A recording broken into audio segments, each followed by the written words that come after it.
Congratulation sir. Sir. হ্যাঁ, thanks. কালই তো আপনার শেষ দিন চাকরি।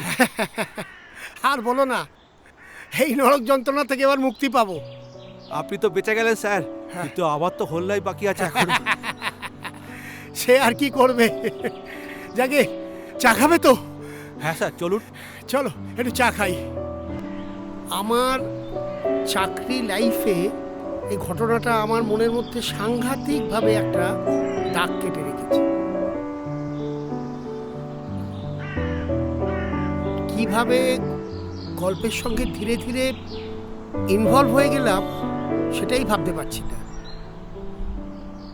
দুজনের ফ্যামিলির সঙ্গে আমার একটা আত্মিক যোগ তৈরি হয়ে গেল। হ্যাঁ রে, তোর পড়াশুনো ঠিকঠাক চলছে তো? হ্যাঁ বাবা। হ্যাঁ, তা ফাইনাল তো এপ্রিলে। হ্যাঁ। রুটিন দিয়েছে কবে হবে? জানি না, ওই মোটামুটি পরের মাসের শেষের দিকে হবে হয়তো। ও, এই নাও চা। টেবিলে রাখো। ঠাকুর ঠাকুর করে এবার ছেলে দেখতে শুরু করো। ফাইনালটা হলেই কিন্তু মেয়ের বিয়ের ব্যবস্থা করতে হবে। হ্যাঁ মা, তুমি ওই স্বপ্নই দেখো, আমি কিন্তু বিয়ে করছি না ব্যাস। না, তোমাকে বিয়ে করতেও হবে না, কারণ বয়স হয়ে গেলে না এমনিতেই আর বিয়ে হবে না। বাবা, মাকে একটু চুপ করতে বলো না, কথায় কথায় খালি বিয়ে বিয়ে নিয়ে শুরু হয়ে যায়। ওফ, মেয়েটাকে এমনিতে কেন খেপাচ্ছ বলো তো? আগে কেরিয়ার টেরিয়ার করুক, তারপরও সব হবে। তাহলে বসে থাকো পায়ের ওপর পা তুলে। উম, কোন দিন দেখবে মেয়ে কার হাত ধরে পালিয়ে যাচ্ছে, তখন আমাদের মাথায় হাত দিয়ে বসতে হবে। বললেই হবে? হ্যাঁ, ও হচ্ছে আমার মেয়ে, ওর ওপর আমার যথেষ্ট আস্থা আছে। কিরে, তাই তো? হ্যাঁ, দেখেছো? দেখুন শুক্লাজি, আপনার বিপদের দিনে আমি অনেস্টলি আপনার ব্যবসায় টাকা ইনভেস্ট করেছি। এখন আপনার সুখের দিনে আপনি যদি আমাকে বিপদে ফেলতে চান তাহলে কিন্তু ভুল করবেন। আমি ঘাসে মুখ দিয়ে চলি না শুক্লাজি। সময় মতো কিস্তির টাকাটা দেওয়ার চেষ্টা করুন, না হলে কিন্তু আমাকে অন্য কিছু ভাবতে হবে। ঠিক আছে? কি হলো? আমার কিছু টাকার দরকার বাবা। বসুন।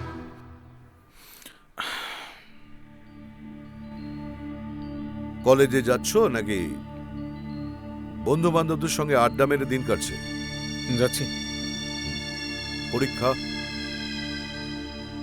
সামনেই তো, পরীক্ষা প্রিপারেশন কিরকম? ফাইন। ফাইন। এই ফাইন কথাটা যতটা কনফিডেন্সের সঙ্গে বললে, রেজাল্ট বেরোনোর পরে সেই কনফিডেন্সটা থাকবে তো? তোমার কি মনে হয়? আমার মনে হওয়া বা না হওয়াতে কিছু আসে যায় না। দিনকাল পাল্টাচ্ছে, আগেকার মতো আর নেই। নিজেকে ঠিক মতো তৈরি করো, না হলে তোমার ভবিষ্যৎ কিন্তু অন্ধকার। আর কিছু না, আজকে এই পর্যন্ত। এক মিনিট।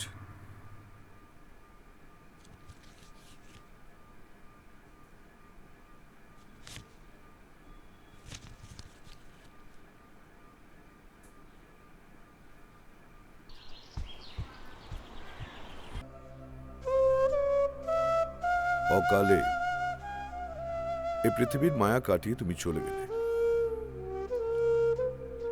একবারও ভেবে দেখলে না যে কি করে আমি মানুষ করব তোমার এই অসহায় ছেলেটাকে?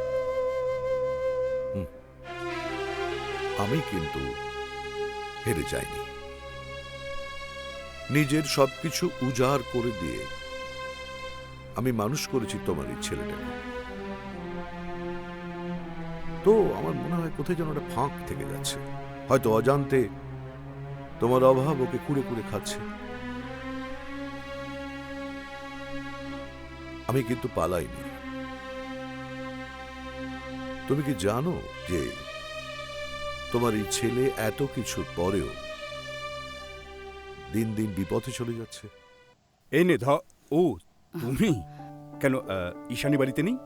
না, তোমার মেয়ে তার বন্ধুদের সঙ্গে বেড়াতে গেছে। বেড়াতে গেছে? ও বেড়াতে বড় একটা তো যায় না। এমন মুখ চাপা স্বভাব, কোনো কথা মুখে বলতেও চায় না। আরে বাবা, ও হচ্ছে আমার মেয়ে, বুঝলে? আর আমার মেয়ের মতো মেয়ে এই যুগে আর দুটো হবে না। হ্যাঁ, শোনো, আর এত মেয়ের গুণগান গাইতে হবে না। তোমার মেয়ে উচ্ছন্নে যাচ্ছে। হ্যাঁ, বোঝো কাণ্ড। এটা কিন্তু ঠিক করিস না। যতই হোক, ও কত ভয় পেয়ে গেছে বলতো। তুই চুপ কর তো। ও সবার সাথে ফ্ল্যাটিং করে বেড়াবে, আর একটু একজনকে তো অন্যরকম হওয়া উচিত। সে যতই হোক, ও কিন্তু অতটা খারাপ ছেলে নয়, তাই না?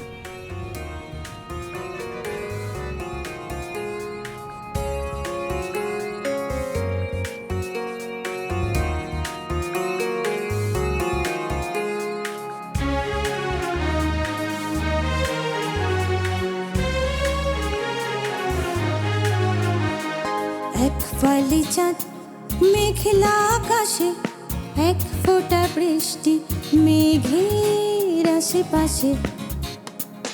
এক ফালি চাঁদ মেঘলা আকাশে, এক ফোঁটা বৃষ্টি মেঘের আশেপাশে।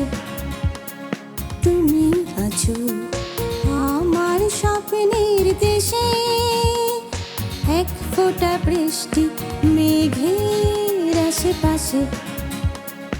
এক ফোঁটা বৃষ্টি মেঘের আশেপাশে।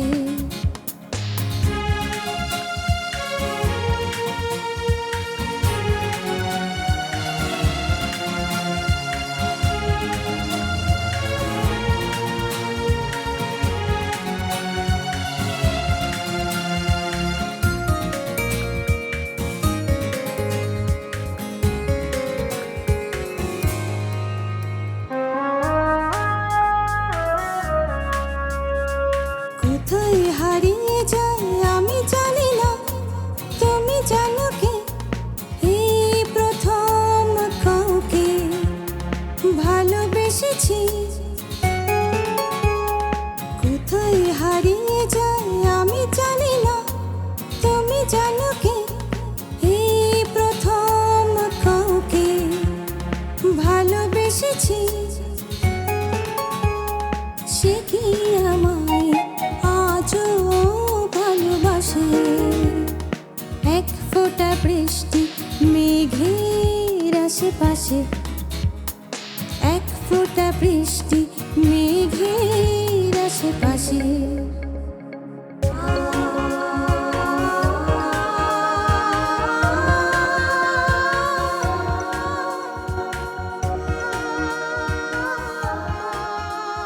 আচ্ছা, ওরকম একটা ছেলে তোর ফ্রেন্ড হলো কি করে বলতো?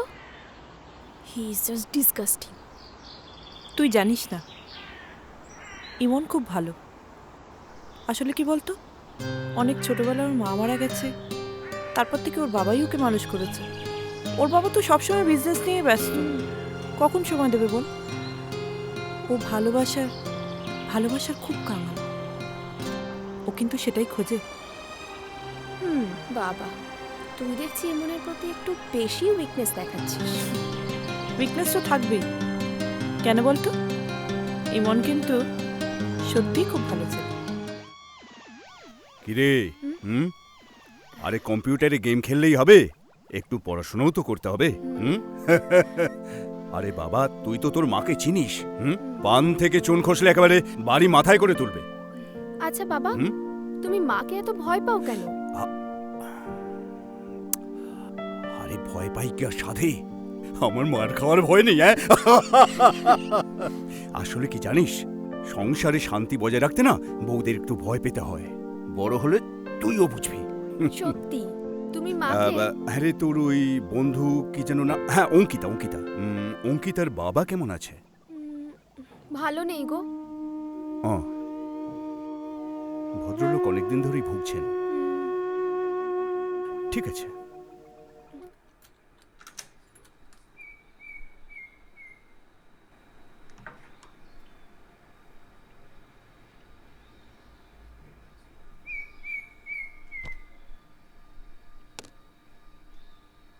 বাবা, হ্যাঁ বল। ওষুধ খাবে না? এভাবে বেঁচে থেকে কি লাভ? একে কি বাচ্চা বলে? আমি জানি বাবা, আমি বুঝি তোমার কষ্ট, কিন্তু এতে তো আমাদের কিছু করার নেই বলো। তোর কিছুই করার নেই। ঈশ্বর কেন যে আমাকে এইভাবে বাঁচিয়ে রেখেছে। ছাড়ো তো ওসব কথা।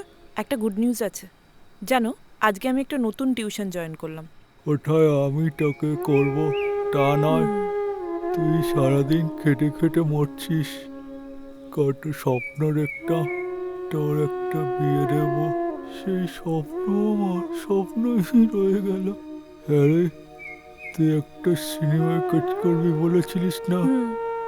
কথা তো হয়েছে, বলছে সামনের মাস থেকে শুটিং শুরু হবে।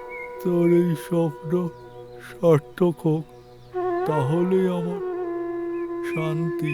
হ্যাঁ, আমিও তো এই স্বপ্নকেই বুকে আঁকড়ে বেঁচে আছি। আমাকে সফল হতেই হবে, হতেই হবে। এই ঋতিকা, হ্যাঁ আন্টি। তুই খেয়ে যাবি তো? না আন্টি, আমি এক্ষুনি চলে যাব। ও মাসে কি কথা, এক্ষুনি চলে গেলে হবে কি করে? তোর কাকু এত যত্ন করে বাজার করে রান্না করলো। আন্টি আমি একদম খেতে পারবো না। কেন? খেলে অসুবিধাটা কি শুনি? দেখছো না দিন দিন কি চেহারা হচ্ছে, ডায়েটিং করছি। এসব ডায়েট ফাইট এখন ছাড়, আমার বাবা দারুণ রান্না করে। তোকে কিন্তু খেয়ে যেতে হবে ঋতিকা। না রে, বড্ড দেরি হয়ে যাবে। কিচ্ছু দেরি হবে না, রান্না রেডি হয়ে গেছে আর কিছুক্ষণের মধ্যেই তোদের খেতে দিচ্ছি। আয় আয়, তুই আয় আয়। চল। আয় বস। হুম। কোল্ড ড্রিঙ্ক খাবি? হ্যাঁ।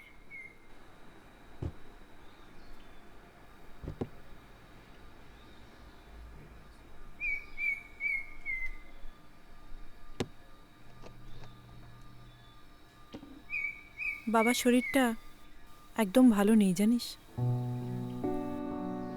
নে। কি জানি কি যে করব, কিছুই বুঝতে পারছি না। কেন? কাকুকে নার্সিংহোমে দিয়ে দে। ডাক্তারের সাথে তো কথা বলেছি, উনি তো টাকা ছাড়া কিছুই করতে চাইছেন না। আজ বলছে এই টেস্ট করাও, কখন বলছে ওই টেস্ট করাও, কিন্তু কাজের কাজ। সত্যি এখন ডাক্তারিটা না ব্যবসা হয়ে দাঁড়িয়েছে। আচ্ছা, তোর সিনেমার কি হলো? বললি বড় একটা ব্রেক পেয়েছিস। বলে তোছে, তবে কি বলতো, এ লাইনে যতক্ষণ না পুরোপুরি কিছু হচ্ছে বিশ্বাস করাটা খুব মুশকিল।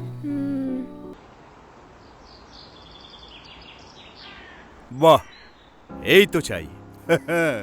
জানিস, প্রাকৃতিক দৃশ্যের সাথে না মানসিক সম্পর্কের একটা ডাইরেক্ট যোগাযোগ আছে। আর এই যে ছাদে এসে পড়াশোনা করিস, এতে তোর দুটো দিক উন্নত হচ্ছে। কিন্তু তোর মা যে কেন তোর এগেন্স্টে এত কমপ্লেন করে কে জানে। ছাড়ো তো মায়ের কথা।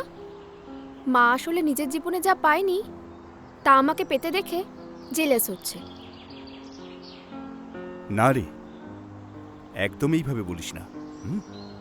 দেখ, আমাদের সময় আর আজ এই দুটোর মধ্যে না বিস্তর ফারাক হয়ে গেছে। আর তোর মা এই পরিবর্তনের সঙ্গে নিজেকে খাপ খাওয়াতে পারেনি। তাই বলে আমার ইচ্ছা অনিচ্ছার কি কোনো মূল্য থাকবে না? আচ্ছা, এইভাবে ভাবছিস কেন? আচ্ছা বাবা, একটা কথা জিজ্ঞেস করব? জিজ্ঞেস কর না। না না থাক। দেখ, মনের মধ্যে যদি কোনো প্রশ্ন থাকে না, সেটাকে বুকে পুষে না রেখে বলে দে, মনটা হালকা হয়ে যাবে। না মানে আমি যদি হঠাৎ তোমাদের আমাদের কি আমাদের? না থাক ওসব কথা, চলো এখন যাওয়া যাক। ঠিক আছে, তোর যখন বলার ইচ্ছে নেই চল, আমি আর তোকে জোর করব না। আয়। জানিস পম, একটা কথা তোকে এখন বলি। ঈশানীর চোখের দিকে তাকালে না, কেন জানি না মনে হয় অনেক কিছু লুকানো আছে। একদিন তুই দেখিস ও তোর বেস্ট ফ্রেন্ড হয়ে উঠবে। খুব দেখতে ইচ্ছে করছে ওকে। তুই বাড়ি চিনিস? না, ও কালকে কলেজে জেনে নেব। শিওর? Sure sure. এই নে। ওয়াও, কি ড্যাশিং, কি হ্যান্ডসাম রে। সত্যিই তোর বয়ফ্রেন্ড নাকি গুল দিচ্ছিস ইমনের জন্য? আচ্ছা আমাদেরকে বললে কি হতো বলতো? প্লিজ তুই রাগ করিস না। তোকে বলবো না তো কাকে বলবো বল? After all we are friends. আচ্ছা একটা ব্যাপার, কিন্তু ইমনকে কিন্তু বুঝিয়ে বলতে হবে। হুম, সেটা ঠিক, কিন্তু ইমন জানতে পারলে খুব কষ্ট পাবে। তুই ছাড় তোর কথা। ছেলেটার নাম কি জানিস? রাহুল আদিত্য। তোকে বলেছিলাম না চ্যাট করতে করতে আলাপ। সেদিন ফটোও পাঠিয়েছিল জানিস, আর মাঝে মধ্যে ফোনেও কথা হয়। মানে এখনো পর্যন্ত কোনো দেখা করিসনি? না, শুধু ফোনে আর চ্যাটেই এত দূর? তাতে কি? যাব বাবা।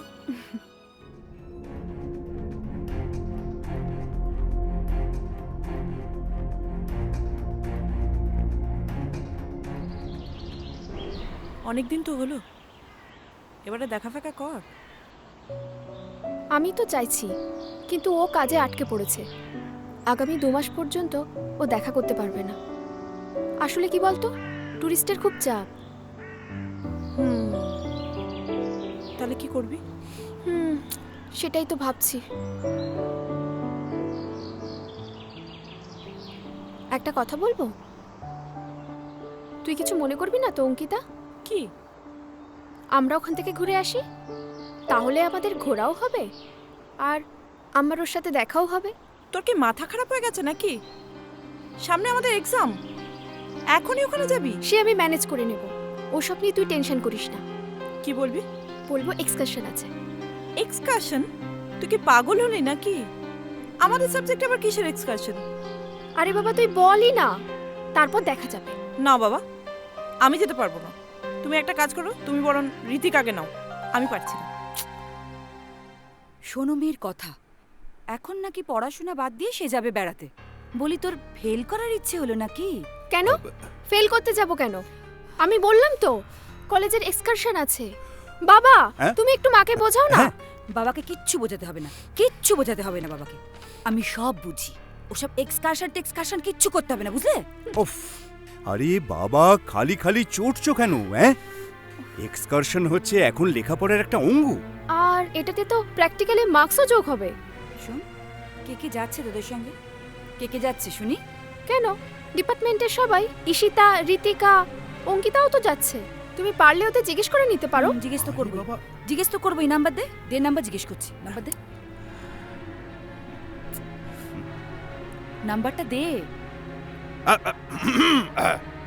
ব্যাপারটা হচ্ছে শোনো, ফোন করে জিজ্ঞেস করার কি দরকার আছে? আমার মেয়ে যখন বলছে তখন এটাই ফাইনাল।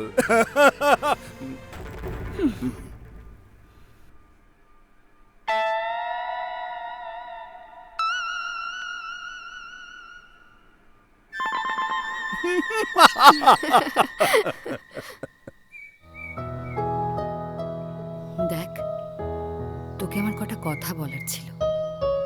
দেখ ঈশানী, আমি হয়তো তোকে একটু বেশি বকাবকি করি, কিন্তু তার জন্য তুই আমাকে নিজের শত্রু মনে করিস না। আসলে কোনো বাবা মাই তার একমাত্র মেয়ের খারাপ কিছু হোক চায় না। আচ্ছা শোন, বাইরে গিয়ে কিন্তু সবসময় মোবাইলটা অন রাখবি, যে কোনো দরকারে যেন আমরা তোকে কন্ট্যাক্ট করতে পারি, কেমন? ঠিক আছে মা।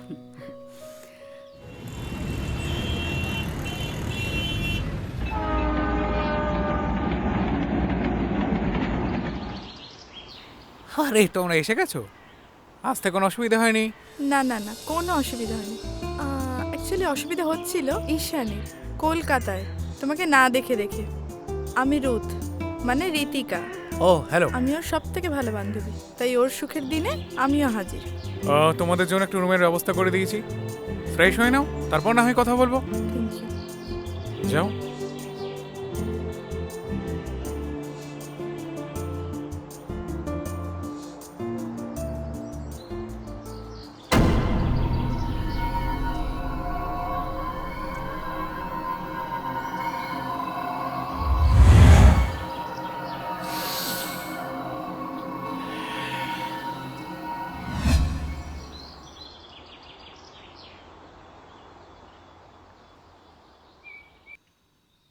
যে নম্বরে কল করেছেন সেটি এখন বন্ধ আছে। দয়া করে কিছুক্ষণ পরে আবার চেষ্টা করুন। Switch off? মেয়েটা ফোনটাকে সুইচ অফ করে রেখেছে। আচ্ছা, ওর বাবাকে একটা ফোন করি।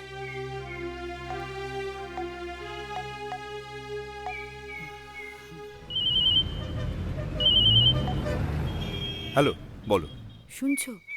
আচ্ছা, মেয়েটার কি কাণ্ডজ্ঞান বলো দেখি। সে একদিন ফোন করলে তারপর আর ফোন করার সময়ই পাচ্ছে না। আরে বাবা, ওকে নিয়ে কেন এত চিন্তা করছো? এই প্রথমবার তো জেল থেকে বেরিয়েছে। কি? জেল? ও, তুমি এই বাড়িটাকে জেলখানা মনে করছো বুঝি? না, আরে বাবা, তোমার বাবা তো জেলার ছিলেন না। হ্যাঁ, শ্বশুর মশাই তো নয়, যেন বীরাপ্পানের ভাই। এই শোনো, আমার বাবাকে নিয়ে একদম ইয়ার্কি মারবে না বলে দিচ্ছি। তোমার চিন্তা না হতে পারে, কিন্তু আমি তো মা, আমার কিন্তু চিন্তা হয় মেয়েটার জন্য।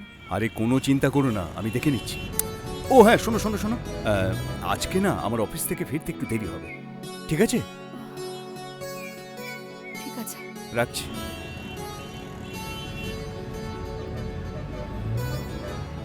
যেমন বাবা তার তেমন মেয়ে। কি যে করি এদের নিয়ে আমি। উফ।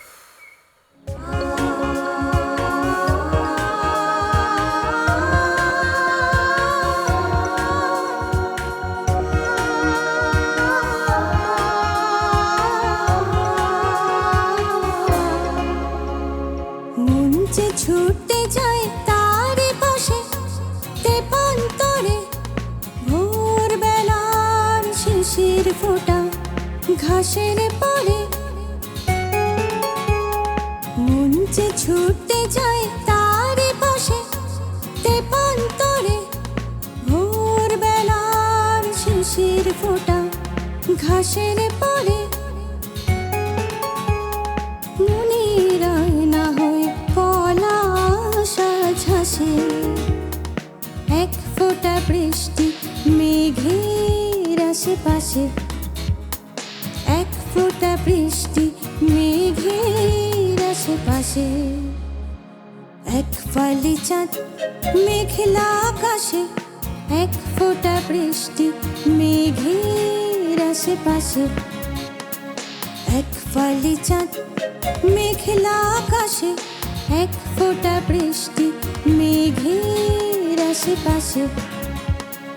তুমি আছো আমার স্বপ্নের দেশে, এক ফোঁটা বৃষ্টি মেঘের আশেপাশে, এক ফোঁটা বৃষ্টি মেঘের আশেপাশে, এক ফোঁটা বৃষ্টি মেঘের আশেপাশে, এক ফোঁটা বৃষ্টি মেঘের আশেপাশে। এভাবে তোমার আশাটা ঠিক হয়নি ঈশানী। তোমার বাবা মা যদি সত্যিটা জানতে পারে, খুব কষ্ট পাবে। আর আমি যে কষ্টটা পাচ্ছিলাম সেটা তোমার নজরে এলো না? এতদিন তো ওয়েট করলে, আর মাত্র কয়েকটা দিনের ব্যাপার।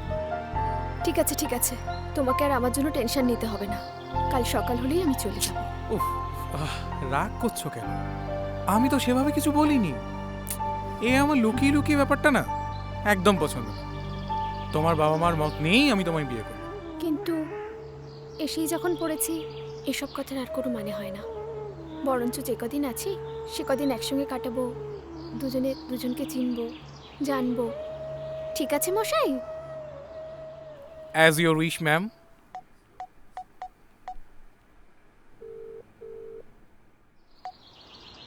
হ্যালো, কে বলছেন? আগে আমি শ্যামল মুখার্জি বলছি। আপনার ছাত্রী আছে না, ঈশানী মুখার্জি, তার বাবা। ও আচ্ছা আচ্ছা, ঈশানী কি খুব অসুস্থ? কয়েকদিন কলেজে আসছে না যে? না না, ও অসুস্থ কেন হবে? ও তো কলেজের এক্সকারশনে বাইরে গেছে। আপনি কিছু জানেন না? আপনার কি মাথা খারাপ? এখন তো কলেজে কোনো এক্সকারশন হচ্ছে না। সে কি, আমার মাথায় তো কিছু ঢুকছে না। তাহলে ও গেছে কোথায়? দেখুন, হয়তো বন্ধুদের সাথে ঘুরতে গেছে কিনা।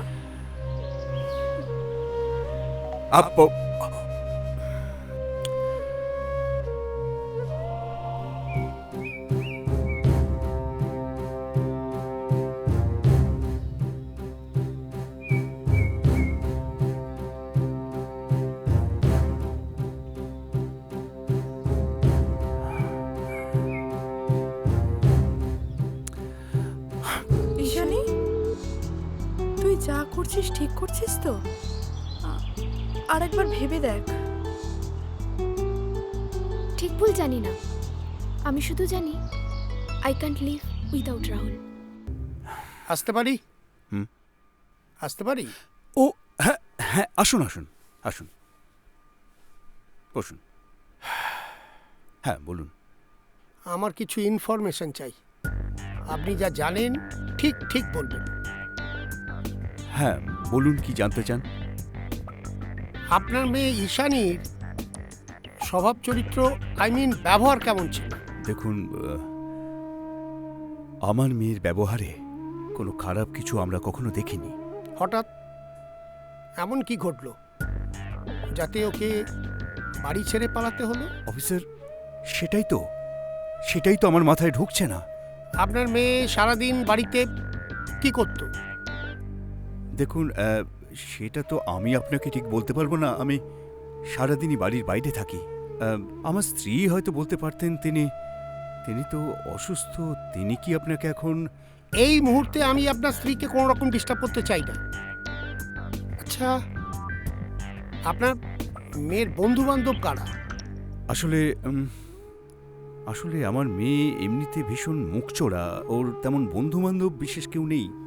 যারাও আসে তারাও ওর কলেজেরই। না মানে কলেজের বাইরে আদার্স কোথাও? আচ্ছা, আপনি কি জানেন আপনার মেয়ে কারোর সঙ্গে প্রেম করতো কিনা? আমি এরকম কিছু কখনো শুনিনি। নো অফিসার, ওর কোনো বয়ফ্রেন্ড ছিল না। আপনি এত দৃঢ়তার সঙ্গে বলছেন কিভাবে? হয়তো ও কাউকে ভালোবাসতো, আপনারা অ্যাকসেপ্ট করেননি, তাই হয়তো তাকে নিয়ে বাড়ি ছেড়ে পালিয়েছে। দেখুন অফিসার, এটা হতেই পারে না। কেন হতে পারে না? আজকাল তো হমেশাই সব ঘটছে। যাই হোক, আপনার কাছে এর বেশি আর কোনো ইনফরমেশন আছে? নেই। আর অফিসার, আমরা আমাদের মেয়েকে ফিরে পাবো তো? ইনভেস্টিগেশন অফিসার হিসেবে আমি আমার দায়িত্ব পালন করছি।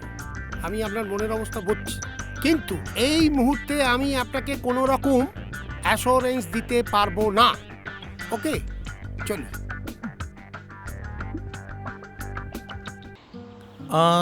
শোনো, বলছি আর কটা দিন থেকে গেলে হতো না? আগের সপ্তাহে একসাথে ফিরতাম। হ্যাঁ, কিন্তু আসলে অনেক দিন আসা হয়ে গেছে তো। আর সত্যি এত আনন্দ আমি জীবনে কোনোদিনও পাইনি। আমি কিন্তু তোমার বান্ধবী, আশা করি ফোন করবে। একদম। আর আমার সব থেকে ভালো বান্ধবীটাকে তোমার হাতে দিয়ে গেলাম। ওর খেয়াল রেখো, ও সত্যিই তোমায় খুব ভালোবাসে। আমি কলকাতায় ওয়েট করব, আমাকে ফোন করিস। হ্যাঁ, বাই। চলো, টাটা।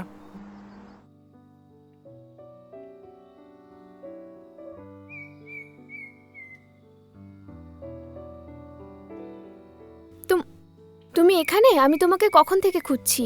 কোথায়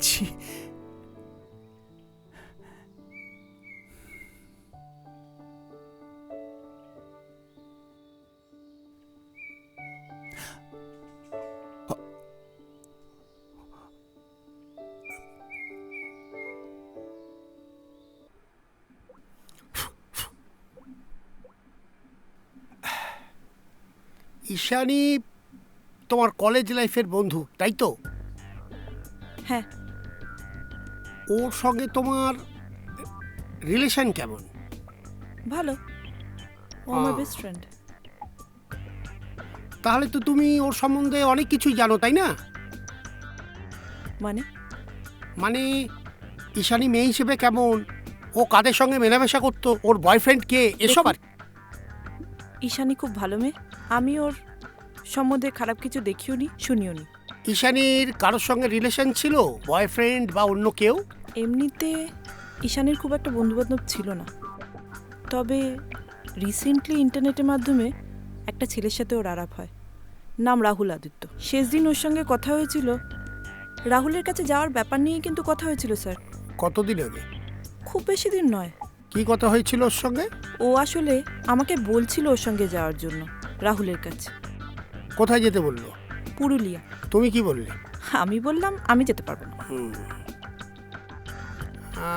তোমার কি মনে হয় ঈশানী এখন রাহুলের সঙ্গে পুরুলিয়াতেই আছে নাকি অন্য কোথাও? আমি জানি না, আমি বলতে পারবো না স্যার। ও ঠিক আছে, আমি তাহলে এখন আসি। স্যার, ঈশানীকে কি আর কখনো পাওয়া যাবে না? তা কি করে বলি বলো তো, আমাদের তরফে সমস্ত রকম ব্যবস্থাই তো আমরা নিয়েছি, নিশ্চয়ই পাওয়া যাবে। মেয়েটা ইন্টারনেটের মাধ্যমে পরিচিত হওয়া একটা ছেলের সঙ্গে সাংঘাতিকভাবে জড়িয়ে পড়ল। ওর বাবা মা যখন প্রায় একবারে হাল ছেড়ে দিয়েছে, সে সময় আমি এই কেসটা হাতে পেলাম। আস্তে আস্তে আস্তে আস্তে আমি যখন ইনভেস্টিগেশন শুরু করলাম, বিভিন্ন সূত্র ধরে ধরে ধরে জানতে পারলাম যে ছেলেটা একটা ইন্টারন্যাশনাল নারী পাচারকারী। কিন্তু তখন অনেক দেরি হয়ে গেছে। তোমার বন্ধু ঈশানী তো দীর্ঘদিন ধরে নিখোঁজ। এই সম্পর্কে তুমি কিছু জানো? হ্যাঁ জানি। কি জানো? আমি এটাই জানি যে ঈশানী পুরুলিয়া গেছে ওর বয়ফ্রেন্ডের সঙ্গে দেখা করতে। কিন্তু আমাদের কাছে তো অন্য খবর আছে। পুলিশ রিপোর্ট বলছে ওর বয়ফ্রেন্ড একজন ইন্টারন্যাশনাল নারী পাচারকারী। এই ব্যাপারে তুমি কিছু জানো? কি বলছেন কি? না, আমি তো এ ব্যাপারে কিছু জানি না। কোনোদিন কোনো রকম সন্দেহ হয়েছে বা কিছু মনে হয়েছে? কোনো হিন্টস দিতে পারবে? না সরি, আমি এ ব্যাপারে কিছু বলতে পারবো না। আমরা ঈশানীর খোঁজ চালিয়ে যাচ্ছি, কিন্তু এখনো পর্যন্ত তার আত্মীয় স্বজন পরিচিত মহল থেকে কোনো সঠিক ইনফরমেশন পাইনি। এই মাত্র আমরা কথা বললাম ঈশানীর একজন ক্লোজ বান্ধবীর সাথে, কিন্তু উনিও কিছু ইনফরমেশন দিতে পারলেন না। আপনার মেয়ে এক নারী পাচারকারী সংস্থার ট্র্যাপে পড়েছে। ট্র্যাপ? হ্যাঁ, ট্র্যাপ। ছেলেটার নাম ফারুক রহমান শেখ, ইন্টারন্যাশনাল নারী পাচার সংস্থার মেম্বার। হ্যাঁ? আমি পুরুলিয়া পুলিশ স্টেশনে ফোন করে দিয়েছি, ওরা যা হোক ব্যবস্থা নিচ্ছে। এবার আমাদেরও যেতে হবে। অফিসার, অফিসার যে করেই হোক আপনারা আমার মেয়েকে... দেখুন দেখুন, আপনি এভাবে ভেঙে পড়বেন না। আমরা সব রকমের অ্যাকশন নিচ্ছি আপনার মেয়েকে রেস্কিউ করার জন্য।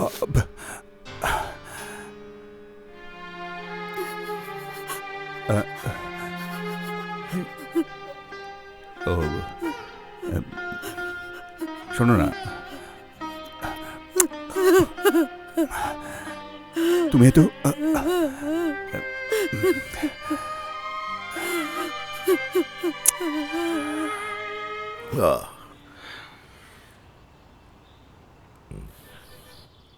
কিরে, কি ভাবছিস? কিছু না। কিছু না তো হতেই পারে না। এই পৃথিবীতে কে আগে এসছে, তুই না আমি? তোর মুখ দেখে আমি বলে দিতে পারি এই মুহূর্তে তুই কি ভাবছিস। বলি, শুনলে কিন্তু চমকে যাবি। তুই ঈশানীর কথা ভাবছিস। চমকে গেলি তো? শোন, একটা মানুষ জীবনে যা যা চায় না তা কিন্তু পায় না। আর এই না পাওয়াটা যদি তাকে কুড়ে কুড়ে খায়, তাহলে সে জীবনে এক চুলও এগোতে পারে না। আরে বি স্টেডি ইয়ার। এরকম একটা ছোট ঘটনায় নিজেকে হারিয়ে ফেলবি? হ্যাঁ, আমি একটা গল্প বলবো, শুনবি? বলো। তোর মা যখন চলে গেলেন তখন তুই খুব ছোট, তোকে দেখার কেউ ছিল না। ব্যবসায় আমার তখন খুব চাপ। আমি সারাদিনের জন্য আয়া রেখেছিলাম, কিন্তু সে আমার ফ্যামিলির লোকজন তাই আমাকে ইনসিস্ট করছিল আরেকটা বিয়ে করার জন্য। কিন্তু আমি মনে মনে প্রতিজ্ঞা করেছিলাম যে এই লড়াই আমি হারব না। আমি মা আর বাবা দুজনের দায়িত্ব একা পালন করেছি। ইমন, আমি কিন্তু হেরে যাইনি।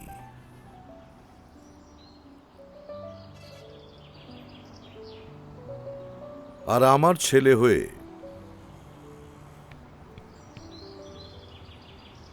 তুই হেরে যাবি? আহারে, কি কষ্ট হচ্ছে মেয়েটার। একটা ফুলের মতো সুন্দর মেয়ে, কি অবস্থা হয়ে গেছে। শোন, কাল ভোর হতে এখান থেকে চলে যাবি। এখন অন্যের হেফাজতে, এখন অন্য কারুর বেড পার্টনার। ভালোবাসা না? ভালোবাসা? দেখ দেখ, ভালো করে দেখ, চিনতে পারছিস? আমি তোর প্রেমিক রাহুল। রাহুল, আমায় নিয়ে অনেক স্বপ্ন দেখেছিস না? সব কপুরের মতো উবে গেছে। এখন থেকে অন্য স্বপ্ন দেখবি? কষ্ট হচ্ছে না? খুব কষ্ট হচ্ছে না? আমার আসল নাম কি জানিস? জানিস? ফারুক রহমান শেখ।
হ্যালো, আমি কলকাতা টিভি থেকে সুস্মিতা কথা বলছি।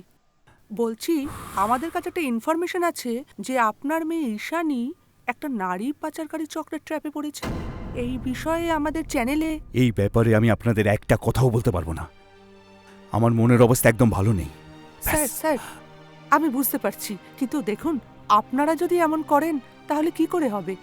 আমরা চাই যে ঘটনা আপনার মেয়ের জীবনে ঘটেছে তার কোনো মেয়ের জীবনে না ঘটুক। আচ্ছা আচ্ছা, আমরা বললাম তো যে এই ব্যাপারে আমরা একটা কথাও বলতে পারবো না। আচ্ছা বলুন তো, এক কথা আমি কতবার বলবো? পুলিশকে বলবো, কাগজকে বলবো, চ্যানেলকে বলবো?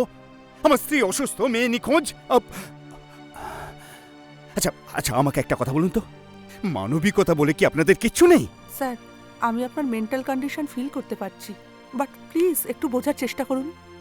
আপনি কি চান না যে যা আপনার মেয়ের জীবনে ঘটেছে তা আর অন্য কারোর জীবনে না ঘটুক? আমাদের তো এই সমাজ থেকে অশুভ শক্তিটা উৎখাত করতে হবে, তাই না স্যার? একটু হেল্প করুন প্লিজ।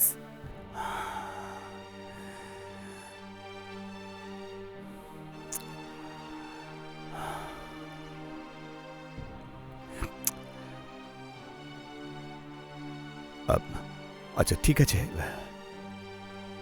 তাহলে বলুন কি কি জানতে চান?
অনেক কাঠখড় পুড়িয়ে মেয়েটাকে উদ্ধার করলাম, করে ওর বাবা মার হাতে তুলে দিলাম।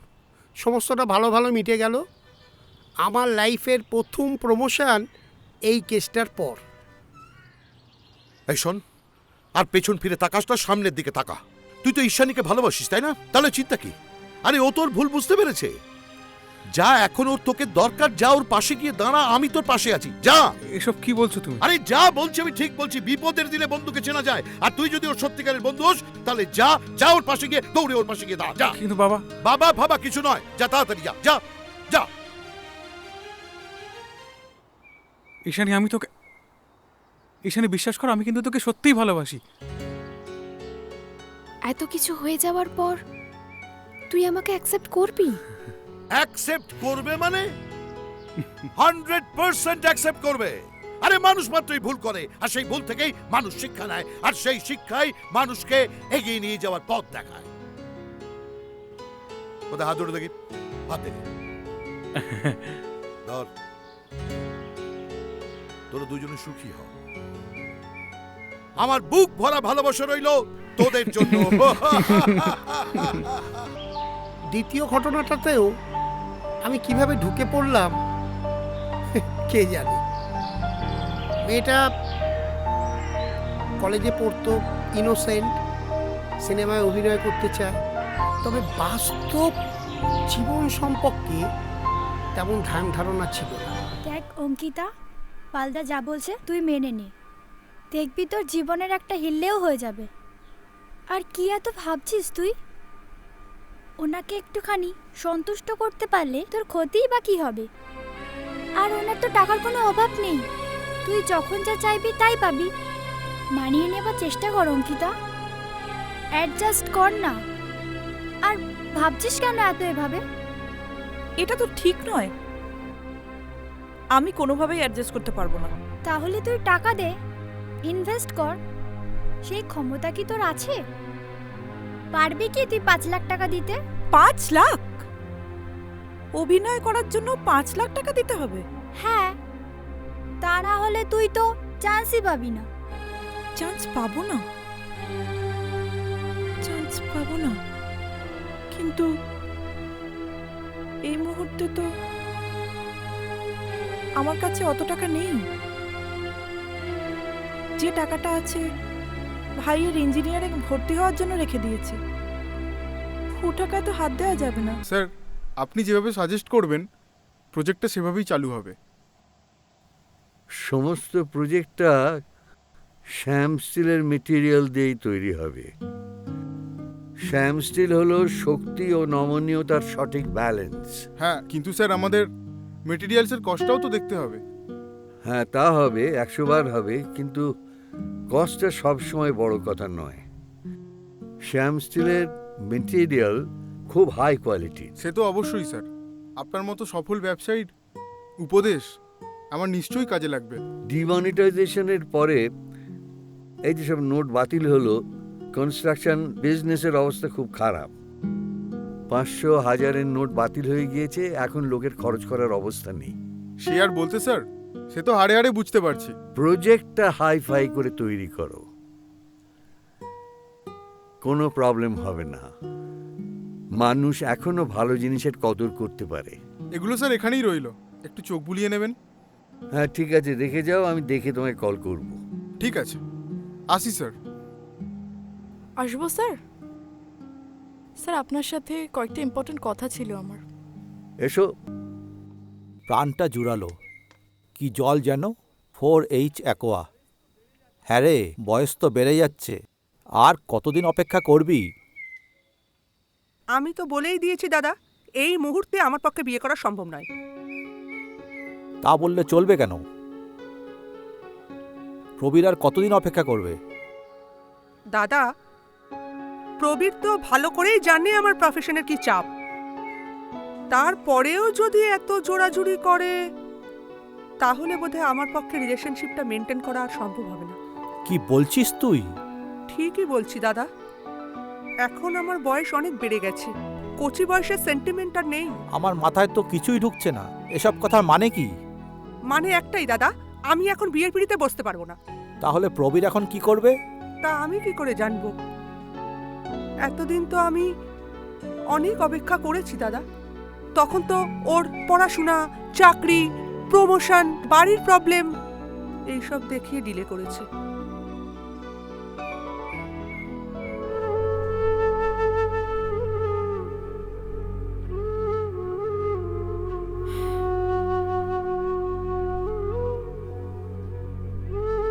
এত ভেঙে পড়লে কি চলবে? জীবনটা কিন্তু অনেক কঠিন। তুই দেখছিস না আমি কিভাবে সংসারটা চালাচ্ছি। আচ্ছা, তোকে তো একটু বুঝতে হবে ভাই। কি বুঝবো, আর কেনই বা বুঝবো বল? আমার চাহিদাটা কি খুব একটা আকাশছোঁয়া? তা তো নয়, খুবই সামান্য। তোকে তো বাস্তবটা বুঝতে হবে। বুঝেছি, আসলে তোরা এক একটা স্বার্থপর। কি কি বলতে চাইছিসটা কি তুই ভাই? আমি কিছু বলতে চাই না, আমি কিছু করতে চাই, ব্যাস। আরে শোন ভাই, আমি তোমাকে ছাড়বো না, এই বলে দিলাম। ভয় দেখাচ্ছ? শোনো বেবি, ভয় দেখি আমাকে কোনো লাভ নেই। আমি কি করতে পারি জানো তো? এই মোবাইলে তোমার সব ছবি লোড করা আছে। প্লিজ তুমি আমাকে ছেড়ে দাও, আমি আর পারছি না। এত তাড়াতাড়ি ছেড়ে দেবো? সবে তো কলি সন্ধে, ভোরতে এখন অনেক বাকি। কি এমন অপরাধ করেছি যে তুমি আমার সঙ্গে এরকম করছো? অপরাধ? অপরাধ তো তুমি কিছুই করো না। তুমি পাকে চক্রে আমার জালে জড়িয়ে গেছো। শোনো, আজ রাতে হোটেল ইনে সাহার সঙ্গে দেখা করো। আমি পারবো না, এইভাবে দিনের পর দিন আমি পারবো না। সাহা ফিল্মের জন্য বড় টাকা ইনভেস্টমেন্ট করবে। তোমার টাকার প্রয়োজন নেই? আছে তো। তাছাড়া তোমার তো কোনো ইনভেস্টমেন্ট নেই শরীর ছাড়া। আর আমাকে কত কি করতে হচ্ছে বলো তো। শোনো লক্ষ্মী মেয়ে, আজ রাতে সাহার সাথে হোটেল ইনে দেখা করবে। আলি, গাছগুলো ভালো করে জল দে বাবা, এগুলো তো সব শুকিয়ে মরে যাচ্ছে। ও, তোমরা এসে গেছো? এসো ভেতরে এসো। আমাদের চ্যানেলের মাধ্যমে আমরা একটা সমীক্ষা করছি, যাতে করে সাধারণ মানুষকে সচেতন করা যায়। এই যে সোশ্যাল মিডিয়ার দৌলতে স্কুল কলেজের ছেলেমেয়েরা বিপথে চলে যাচ্ছে, আমাদের সমীক্ষা সেই বিষয়ই। হ্যাঁ, কি জানতে চান বলুন। আপনি একজন প্রতিষ্ঠিত শিল্পপতি, দীর্ঘদিন ধরে নানা ব্যবসায় সফলতা পেয়ে এসেছেন। সবার প্রথমেই জানতে চাইব আপনার এই পথ চলা কিভাবে শুরু হলো।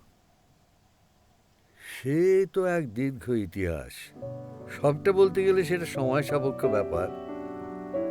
শুধু এইটুকু বলতে পারি যে অনেক রক্ত ঘাম ঝরিয়ে এই জায়গায় আমি এসেছি।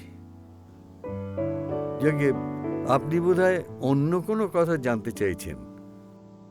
আপনাদের যুগ আর আজকের দিনের মধ্যে বিস্তর ফারাক হচ্ছে যুগের পরিবর্তন। আপনারা যেখানে post office, typewriter, telephone use করে এসেছেন, আর আমরা সেখানে কম্পিউটার, ইন্টারনেট আঁকড়ে ধরেছি। এটাকে আপনি কিভাবে নেবেন? আই মিন অগ্রগতি নাকি? দেখুন, সময়ের সঙ্গে সঙ্গে মানুষকে বিবর্তিত হতে হবে, তা না হলে তো মানুষ পিছিয়ে পড়বে। আমাদের সময় এক ছিল, কিন্তু এখন তো যুগ পাল্টেছে। হ্যাঁ, এখানেই আমার প্রশ্ন। সোশ্যাল মিডিয়ার দৌলতে যেমন মানুষ অনেকটা এগিয়ে গেছে, আবার তেমন কিছু কিছু ছেলেমেয়েরা এর প্রভাবে অন্ধকার জগতে পা বাড়াচ্ছে। এই বিষয়ে আপনার কি মতামত? হ্যাঁ, টিভিতে কি প্রিন্ট মিডিয়ায় সর্বত্রই তো আজকাল আমিও এইসব দেখছি। আমার মনে হয় সমস্যাটা অন্য জায়গায়। এটা একটা অবক্ষয় চলছে, এবং সেই অবক্ষয়ের লক্ষ্যটাই হলো যে মানুষ মানুষকে ভালোবাসতে পারছে না, মানুষ মানুষকে শ্রদ্ধা করতে পারছে না, এবং এই ভালোবাসাহীন, শ্রদ্ধাহীন জীবনই আজকালকার ছেলে মেয়েদের বিপথে ঠেলে দিচ্ছে। তাহলে কি আমরা আরো গভীর অন্ধকারে তলিয়ে যাব? না, কখনোই না, সে হতে পারে না। দেখো, আগেকার কালের মানুষের জীবনে এত সমস্যা ছিল না, এত জটিলতা ছিল না, জীবন অনেক সহজ ছিল। কিন্তু বিবর্তনের সঙ্গে সঙ্গে মানুষের জীবনে তো জটিলতা বাড়বেই। প্রযুক্তির অগ্রগতিতেও জটিলতা বাড়বে। সেজন্যে হয়তো আজকের জীবনটা অত সহজ নেই, সরল নেই। এত রকমের আদর্শের সংঘাত, জীবনের সংগ্রামের এত রকম চেহারা দেখতে পাচ্ছি আমরা। কিন্তু আমি আশাবাদী, আমি এখনো স্বপ্ন দেখি, আমি এখনো মনে করি যে পৃথিবী সুন্দর, এখনো স্বপ্ন দেখি যে মানুষ সুন্দরই থাকবে। মানুষের উপর আমি বিশ্বাস হারাতে পারি না। তাহলে এই বাচ্চা বাচ্চা ছেলেমেয়েরা, আজকালকার ছেলেদের সঠিক শিক্ষা দেওয়া দরকার। বাবা মা পরিবারের কাছ থেকে যদি সঠিক শিক্ষা পায়, তাহলেই তারা ঠিক পথে যাবে, তা না হলে কিন্তু বিপদ। তার মানে আপনি বলতে চাইছেন পরিবার থেকেই চরিত্র গঠন করতে হবে? অবশ্যই। সমাজ জীবনে এমন কাউকেই তো আজকালকার ছেলেমেয়েরা দেখতে পাচ্ছে না যাকে আদর্শ মানুষ বলা যায়, যাকে দেখে তারা উজ্জীবিত বোধ করতে পারে, যাকে দেখে মনে হতে পারে যে এই পথটাকে আমরা অনুসরণ করতে পারবো। সেক্ষেত্রে বাবা মা পরিবারের মধ্যে থেকেই এই অনুসরণযোগ্য পথ তাকে দেখাতে হবে, তাকে দেখে সে নিজের চরিত্র গঠন করবে। ধন্যবাদ স্যার, অনেক ধন্যবাদ। আমি কলকাতা টিভি থেকে সুস্মিতা। বর্তমানে পশ্চিমবঙ্গের রাজনৈতিক অবস্থা একটু টালমাটাল। বাইরে থেকে আসা অশুভ শক্তি চাইছে পশ্চিমবঙ্গে সাম্প্রদায়িক অসম্প্রীতি তৈরি করতে। এই ব্যাপারে তারা সাধারণ মানুষকে কনফিউজড করারও চেষ্টা করছেন। রাজ্য সরকার এই অবস্থা রুখতে মরিয়া তৎপর। অনারেবল দিদির সহযোগিতায় রাজ্য সরকার চাইছে পশ্চিমবঙ্গের সাম্প্রদায়িক সম্প্রীতি, শান্তি, শৃঙ্খলা বজায় রাখতে। আমি তোকে সত্যি বলছি, পালদা লোকটা না খুব একটা সুবিধের নয়। কিন্তু তুই যে বলেছিলি পালদা খুব ভালো লোক। বলেছিলাম, নিরুপায় হয়। জানিস, ও না আমাকে ব্ল্যাকমেল করে। মানে? ও আমার সমস্ত কিছু কেড়ে নিয়েছে আর আমাকে মিথ্যে প্রতিশ্রুতি দিয়ে বলেছে আমাকে নাকি সিনেমার হিরোইন করবে। করেনি হিরোইন? না না, ও আমার খুব বাজে রকমের ছবি তুলেছে আর আমাকে বলেছে আমি যদি এর কথা শুনে না চলি তাহলে আমার সমস্ত ফটোগুলো সোশ্যাল মিডিয়ায় ছেড়ে দেবে। তুই একটা কাজ কর, পুলিশের কাছে যা, ওর নামে একটা এফআইআর করা খুব দরকার। না না, ওর বিরুদ্ধে আমি কোনো স্টেপ নিতে পারবো না। ওর টাকায় আমার সংসার চলে। তাহলে তুই এখন কি করবি? জানি না রে, এগোলেও বিপদ, পিছলেও বিপদ। আমার অবস্থাটা ঠিক কেমন বলতো? শাখের করাতের মতো। কিন্তু আমি এখন কার সঙ্গে কন্ট্যাক্ট করব কিছু বুঝতে পারছি না আমি। তুই দাঁড়া, ছবির যিনি প্রডিউসার উনি খুব ভালো মানুষ। আচ্ছা, আমি তোকে ওনার নাম্বারটা দেব, তুই ওনার সাথে কথা বলে নিস। পাল লোকটা ভালো না স্যার। কেন, কি করলো? টাকার কোনো হিসেবে দিতে চাইছে না। তুমি চাও? স্যার টাকার হিসেব চাইলেই শুধু বলছে আজ দেব কাল দিচ্ছি। গতকাল একটা হিসেব পাঠিয়েছে, সেটা পুরোটাই গন্ডগোল। সে কি? হ্যাঁ স্যার, আপনি কিছু একটা করুন। ও বাজেট কত দিয়েছিল ছবিটার জন্য? স্যার 1 কোটি মেকিং এবং রিলিজ সব মিলিয়ে, তাই তো? হ্যাঁ স্যার। এখন অবধি কত নিয়েছো? এই ধরুন 80-র মতো। ওরে বাবা, ও তো বলেছিল শুটিং এবং রিলিজ সব নিয়ে 1 কোটি। তো এখনই তো 80 নিয়ে ফেলেছে, ওর তো শুটিংই শেষ হয়নি। সেটাই তো বলছি স্যার, এভাবে তো চলতে পারে না। আপনি কিছু একটা করুন। সব এক গোয়ালের গরু, খেতে পেলে শুতে চায়। হ্যাঁ স্যার। আচ্ছা স্যার, থানা থেকে অফিসার ইনচার্জ ইউসুফ কাল ফোন করেছিলেন, বললেন ভীষণ জরুরি দরকার আছে আপনার সঙ্গে। বিকেলে আসতে বলো। আজকে আপনি অফিস যাবেন স্যার? না, আজকে বাড়িতেই থাকবো। মনটা ভালো নেই। কেন স্যার? এই আজকের দিনটায় তোমাদের ম্যাডাম আর আমার মেয়ে আমাকে ছেড়ে চলে গিয়েছিল। বোধহয় ওদের যাবার তাড়া ছিল খুব। আজ ওদের মৃত্যুদিন। ঠিক আছে, তুমি এসো। Okay sir. কি যে করি, মিস্টার পালের প্রস্তাবে সাই দিলে নিজেকে বিকিয়ে দিতে হবে, অথচ আমি নিজেকে সেভাবে তৈরিই করিনি। আমার নিজের প্রতি যথেষ্ট কনফিডেন্স আছে যে একটা সুযোগ পেলে আমি নিজেকে নিশ্চয়ই প্রমাণ করব, অথচ সেই সুযোগটাই আমি পাচ্ছি না। বাবার চিকিৎসার জন্য প্রচুর টাকা খরচা হয়েছে, ভাইয়ের ইঞ্জিনিয়ারিংয়ের জন্য জমানো টাকাতেও হাত দিয়েছি। বাবার ঠিকমতো চিকিৎসা না হলে বাবাকেও বাঁচানো যাবে না। আবার ভাইয়ের স্বপ্ন সার্থক হবে না ও যদি ইঞ্জিনিয়ার না হতে পারে। উফ, কোন দিকে যে যাই।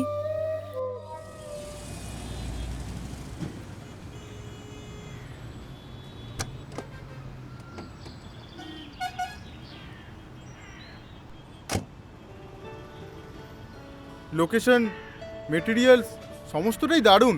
হ্যাঁ, কিন্তু একটা কথা বলতে পারি? হ্যাঁ বলুন, কি বলবেন? বলছি প্রজেক্টটা টিকবে তো? মানে কতদিন টিকবে? টিকবে মানে? আরে বহুকাল টিকবে। আর তাছাড়া প্রজেক্টটা তৈরি করছে এমএস ডেভেলপার। আমরা কোনো 2 নম্বর মেটেরিয়ালস দিয়ে কাজই করি না, সমস্তটাই হচ্ছে 1 নম্বর প্রোডাক্ট। আর তাছাড়া ঢালাই তো হচ্ছে স্যাম স্টিল দিয়ে, এতে ভূমিকম্পের আর কোনো প্রভাবই পড়বে না। আর তাছাড়া সিমেন্ট, ইট, বালি সবই খুব ভালো কোয়ালিটির ম্যাডাম। কিন্তু দামটা একটু বেশি হয়ে যাচ্ছে না? ম্যাডাম আপনি যেরকম গুড় ঢালবেন সেরকমই তো মিষ্টি হবে নাকি? চলুন ক্যাটালগুলো দেখান। চলুন।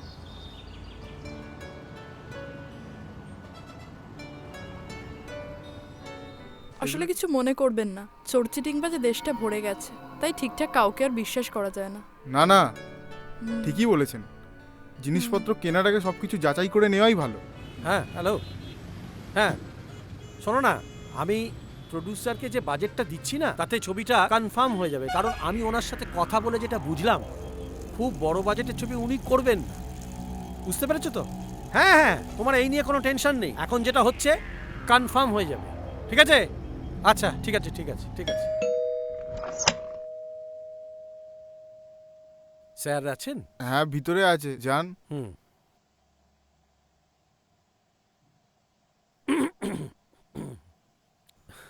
কি ভেবেছো কি পাল? যা ইচ্ছে তাই করবে? কেন স্যার, কি করলাম? আবার জিজ্ঞেস করছো? তুমি কি একটা মানুষ? এমন কথা কেন বলছেন স্যার? দিয়া বলছিল তুমি যা হিসেব দিয়েছো তার সবটাই ফলস। কে বললো স্যার? কে বললো মানে? তোমার হিসেবেই তো বলছে।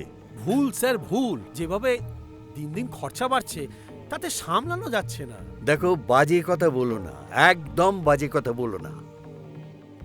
এই যা তোমরা আমার ভালো মানুষের সুযোগ নিয়ে করবার চেষ্টা করছো, তা যদি করতে থাকো তাহলে কিন্তু আমি ছবিটা বন্ধ করে দেবো। স্যার এরকম করবেন না স্যার, আমার সবকিছু ডুবে যাবে স্যার। তোমাদের মতো লোকের সবকিছু ডুবে যাওয়াই উচিত। তোমাদের জন্য আর সৎ মানুষের এখানে ইনভেস্ট করতে আসবে না। কি ভাবছো কি? উত্তর দাও। অন্যায় হয়ে গেছে স্যার, এবারটার মতো মাফ করে দিন স্যার। তোমার তো বাজেট বেড়ে যাবে। না স্যার, আর 20 লাখ পেলেই ছবিটা শেষ করে রিলিজ করব। ঠিক আছে, এই শেষ সুযোগ, আর কোনো কথা শুনবো না। থ্যাঙ্কস স্যার, নিজেকে প্রমাণ করার লাস্ট চান্স। গেল, আরো 20 লাখ গেল। মেয়েটার স্বপ্ন বোধহয় স্বপ্নই রয়ে গেল। এই পাল লোকটি আমার পরিচিত। আমি ব্যক্তিগতভাবে ওকে বহু সাহায্য করেছি, কিন্তু লোকটি আদতে চিটিংবাজ। এই মানুষের ভালোবাসাটাকে দুর্বলতা বলে ভাবে। আমি কি আর সুযোগ পাবো না স্যার? দেখো, আমি তো ছবি বন্ধ করে দিয়েছি। এরপরে তুমি কি ভাববে সেটা তো তোমার ওপর। কিন্তু উনি তো বললেন। ওর কথার কোনো মূল্যই নেই। দেখো মা, আমি বুঝি যে তুমি অনেক আশা নিয়ে এই জগতে এসেছো, কিন্তু এখানকার অধিকাংশ মানুষই সুবিধের নয়। দেখো না, আমার এতগুলো টাকা, 1 কোটি টাকা জলে গেল। আমি আর সুযোগ পাবো না। সেটা তো আমার পক্ষে বলা সম্ভব নয়। তবে তবে আশা না করাই ভালো। কিন্তু আমি তোমার সমস্যাটা বুঝতে পারছি, কিন্তু কি করব বলো? আমি তো ছবিটা বন্ধ করে দিয়েছি। এছাড়া তো আমার অন্য কোনো পথ খোলা ছিল না। পাল যেভাবে চুরি করছিল তাতে ওর ওপর আর ভরসা করা যাচ্ছিল না। আমি এখন কি করব? দেখো, সেটা তো আমার পক্ষে বলা সম্ভব নয়। আমি একজন ইন্ডাস্ট্রিয়ালিস্ট। আমার নানা রকম বিজনেস আছে, রিয়েল এস্টেট, সিমেন্ট, লোহা, বিস্কুট। আমি ভেবেছিলাম যে এই কাজেও আমি ইনভেস্ট করব। আমার তোমার বয়সী একটি মেয়ে ছিল, তার স্বপ্ন ছিল অভিনয় করার। সেই স্বপ্ন সার্থক হয়নি। যাই হোক, তুমি চাকরি করবে, আমি তোমাকে একটা খুব ভালো চাকরি দিতে পারি, সম্মানজনক চাকরি, যাতে তোমার মর্যাদা থাকবে। চাকরি করবে কিনা বলো? বাবাকে কি বলবো? কি বলবে ভাবো, ভেবে দেখো। তবে আমি আর ছবি করব না, এটা আমি ডিসাইড করে নিয়েছি। খুব সমস্যায় পড়ে গেলাম, খুব সমস্যায় পড়ে গেলাম আমি। যদি আমার প্রস্তাবটা তোমার গ্রহণযোগ্য মনে হয়, সমস্যায় পড়ে গেলাম। তাহলে পরে আমার কাছে এসো।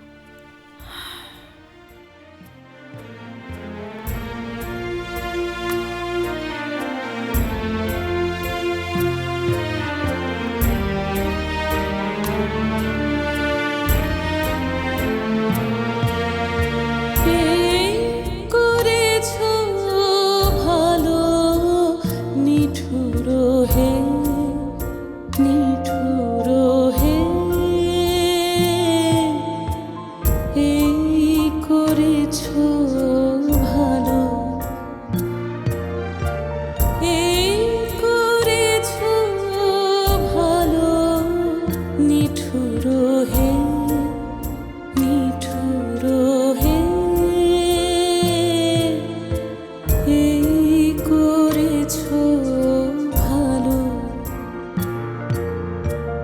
এমনি করে হৃদয়ে মোর তীব্র দহন জালো, নিঠুর হে, নিঠুর হে, এই করেছো ভালো, এই করেছো ভালো নিঠুর হে, নিঠুর হে, এই করেছো ভালো।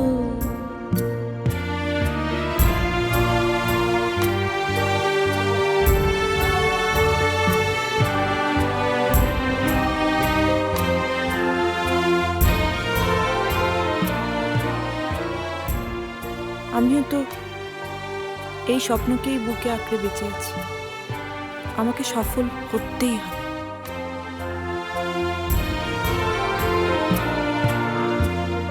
আমার এ ধূপ না পোড়ালে গন্ধ কিছুই নাহি ঢালে, আমার এ ধূপ না পোড়ালে গন্ধ কিছুই নাহি ঢালে, আমার এ দীপ না জ্বালালে দেয় না কিছুই আলো,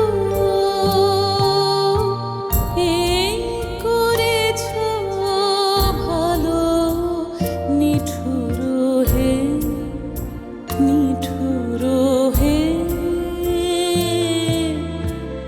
এই করেছো ভালো।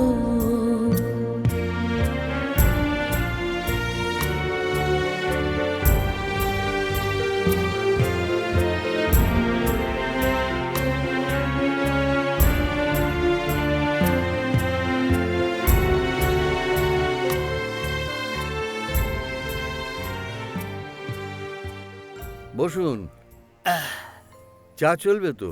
না, একটু ঠান্ডা জল খেলে ভালো হয়। এই আলী, একটু ঠান্ডা জল দিয়ে যা তো। হ্যাঁ দাদাবাবু। আরে গ্লাসের দরকার নেই, বোতলটাই দাও।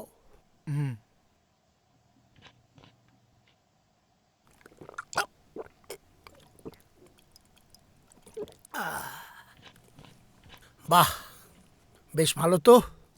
4H অ্যাকোয়া, নতুন কোম্পানি, ভালো ভালো জল। হ্যাঁ, এবার বলুন কি চান আমার কাছে?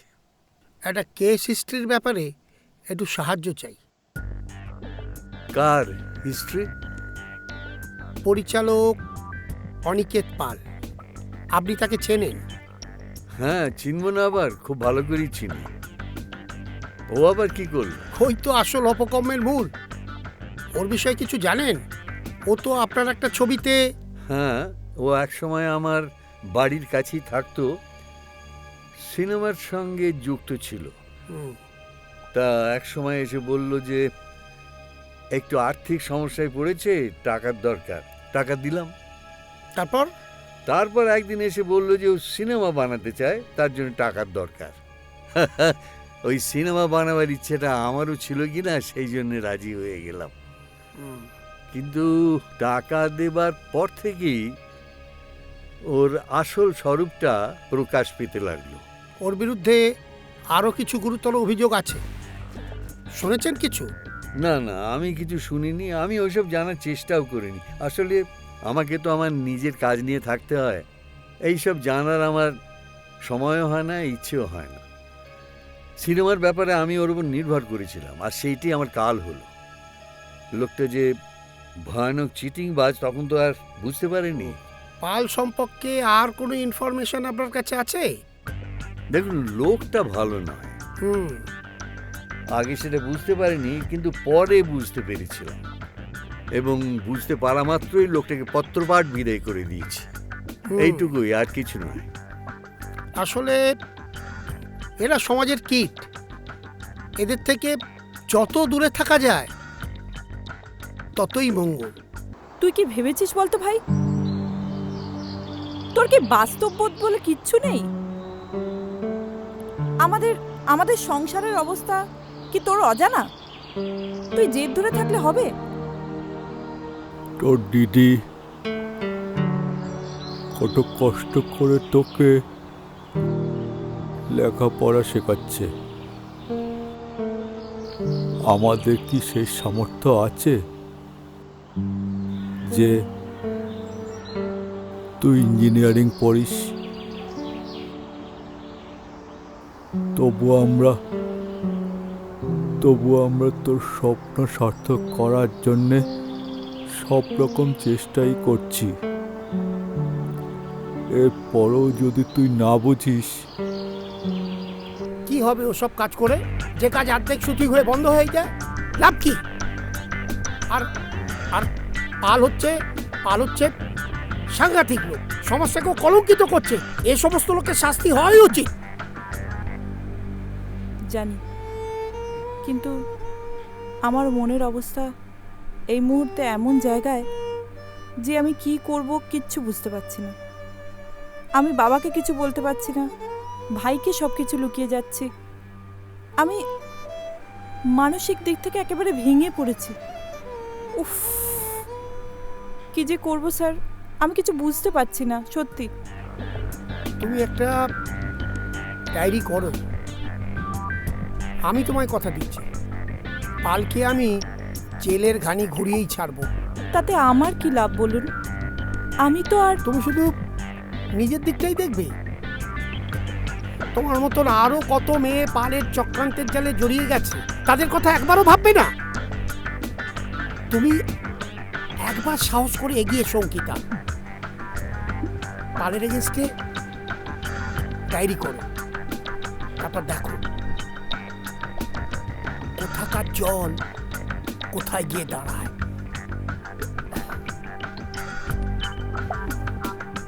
আমি তোমার পাশে আছি। কেন তুই আমাকে কষ্ট করে লেখাপড়া শেখালি দিদি? কি দরকার ছিল নিজের টিউশনির টাকা আমার পেছনে খরচ করা? আমি স্বপ্ন দেখতাম না? আজ যদি ইঞ্জিনিয়ারিং কোর্সে ভর্তি হওয়ার টাকা জোগাড় করতে না পারিস, তাহলে আমি কিন্তু সুইসাইড করব, এই বলে দিলাম। তাহলে কিন্তু আমি সুইসাইড করব, এই বলে দিলাম।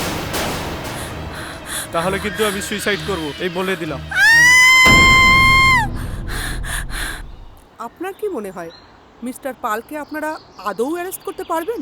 অবশ্যই। ওর বিরুদ্ধে সমস্ত রকম তথ্য প্রমাণ আমাদের হাতে এসে গেছে। শুধু অঙ্কিতা না, আরও অনেক মেয়েই ওর বিরুদ্ধে অভিযোগ করেছে। আর তাছাড়া বিভিন্ন মানুষের কাছ থেকে ও বিভিন্ন সময় অর্থনৈতিক প্রতারণাও করেছে। তাহলে আপনারা এতদিন কি করছিলেন? ওনাকে এতদিন অ্যারেস্ট করেননি কেন? এই হচ্ছে আপনাদের অসুবিধে, পুরোটা না শুনেই আপনারা মন্তব্য করে দেন। ওর বিরুদ্ধে এখন অবধি থানাতে কেউ কোনো রকম লিখিত অভিযোগ করেনি। অঙ্কিতাই প্রথম মেয়ে যে ওর বিরুদ্ধে সাহস করে এগিয়েছে, লিখিত অভিযোগ করেছে। তারপরই আমরা সমস্ত রকমের অ্যাকশন নিয়েছি, ওর চালাকি আমরা ধরে ফেলেছি। সত্যি আমাদের দেশের আইন ব্যবস্থা বড়ই জটিল। তা অবশ্য ঠিক, তবে একটা কথা কি জানেন? একটা কথা হচ্ছে পালকে অ্যারেস্ট করা এখন সময়ের অপেক্ষা। কথা আছেন একটা প্রবাদ, ওপরওয়ালার মার দুনিয়ার বার। আমরা এতক্ষণ কথা বললাম ইনভেস্টিগেশন অফিসার মিস্টার খানের সাথে। দেখা যাক পরবর্তী পর্যায়ে আর কি কি খবর নিয়ে আপনাদের কাছে আসতে পারি। কলকাতা টিভি থেকে সুস্মিতা।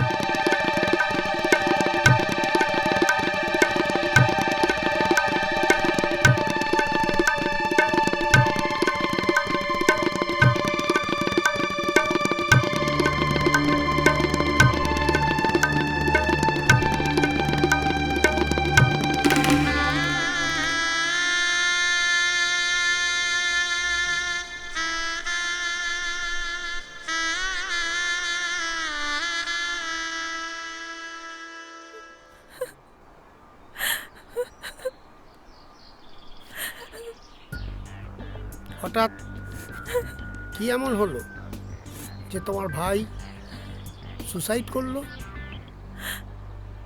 ওর চোখে অনেক স্বপ্ন ছিল স্যার। আমি ওকে ইঞ্জিনিয়ার করব বলে ভেবেছিলাম, কিন্তু জানি না কেন এভাবে।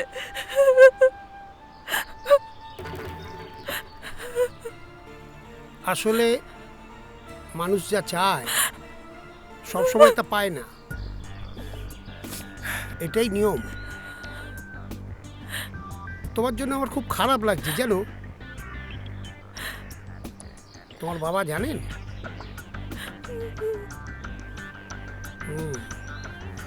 ঠিক আছে, আমি দেখছি পোস্টমর্টমের রিপোর্ট যত তাড়াতাড়ি বের করা যায়। আমার দিক থেকে যা করণীয় করছি। মনটাকে শক্ত করো, বুঝলে? এই সময় সান্ত্বনা দেওয়া ছাড়া আমার আর কিছুই করার নেই। কেমন? মনটাকে শক্ত করো।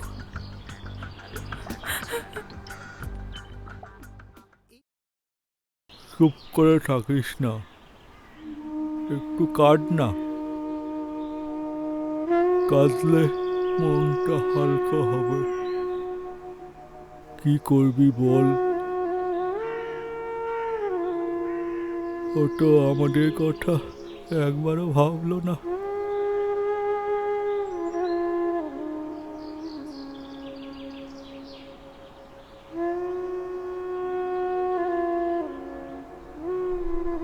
কি করিনি ওর জন্য? যখন যা চেয়েছে সব দিয়েছি, কোনো কিছুর অভাব রাখিনি। আমার সামর্থ্যের বাইরে গিয়েও।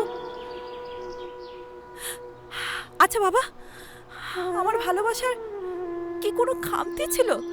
তাহলে ও ও এমন কেন করলো বাবা? এমন কেন করলো? আপনি কি বলছেন? আমার মাথায় তো কিছুই ঢুকছে না। ঢুকবে, কোনো অসুবিধা হবে না। মামার বাড়ির হাওয়া খাওয়ার জন্য তৈরি হন। না মানে ব্যাপারটা কিভাবে হলো? কেন, আপনি জানেন না কিভাবে হলো? না মানে এই লাইনে তো বেশি দিন হয়নি, তাই আমার অভিজ্ঞতা তেমন কিছু নেই। অঙ্কিতা বলে একটি মেয়ে আপনার কাছে অভিনয় করবে বলে এসেছিল। আপনি তাকে মেন্টাল টর্চার করেন। যাক যাক, আর বলতে হবে না। সত্যিটা শুনতে আর ভালো লাগে না। হ্যাঁ, তা তো বটেই। আসলে আপনাদের মতন মানুষের কি হওয়া উচিত জানেন? জানি একটা ভুল করে ফেলেছি, এবারটার মতো মাফ করে দিন স্যার। চমৎকার। কথায় কথায় মিথ্যে বলাটা আপনাদের কাছে খুব সহজ, তাই না? বেকাটারা কথা না বলে সিধে করে বলুন তো কত দিতে হবে? মানে মানে 50, 60, 1 লাখ কত? ঘুষ মানে মানে মানে সমঝোতায় আসতে হবে তো? সম্ভব না। কেন স্যার? অসুবিধে আছে। কিসের অসুবিধা? সব দেবতার মন্ত্র এক না, আর সব ফুল দিয়ে সব ঠাকুরের পুজো হয় না।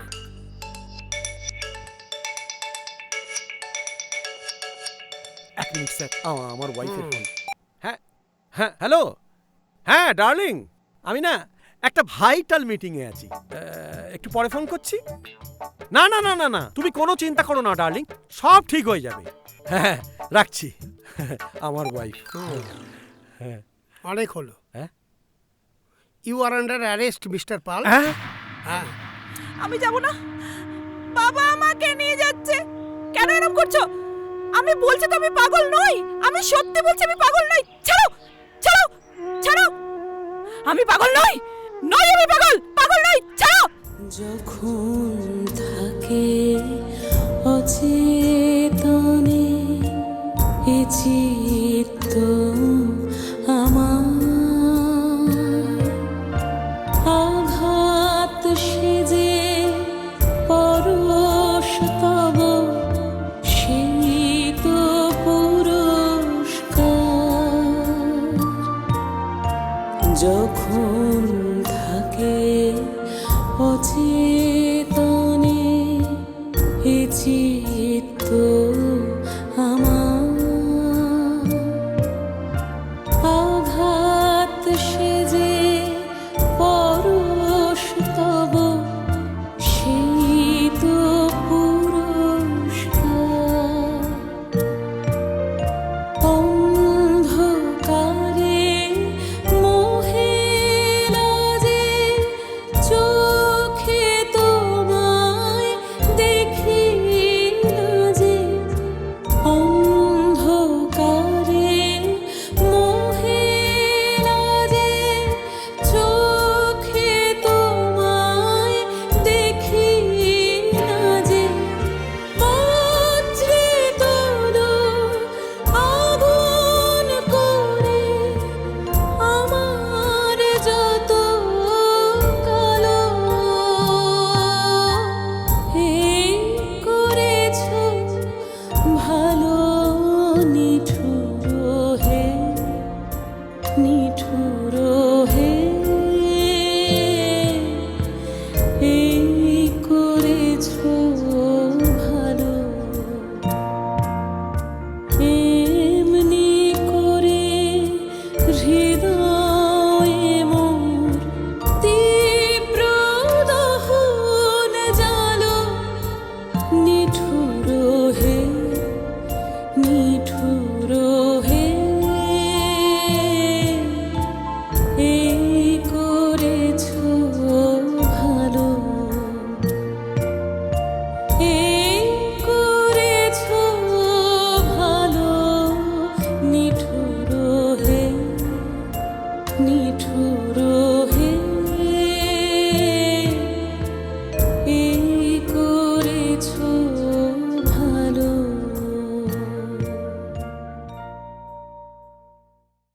অবশেষে মেয়েটা মানসিক অসুস্থ হয়ে গেল। পরিস্থিতি এমন একটা জায়গায় গেল যে ও নিজেকে আর কোনোভাবেই কন্ট্রোল করতে পারলো না। না, এভাবে ওকে আঘাত করাটা ঠিক হয়নি। অঙ্কিতাকে বাঁচাও, আজুর বড় বিপদ। এই সময় তুমি ওকে সাহায্য করো। পাল অন্যায় করেছে, কিন্তু মেয়েটা নিষ্পাপ।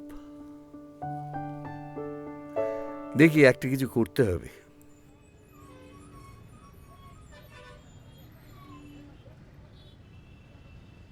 এখন কেমন আছো?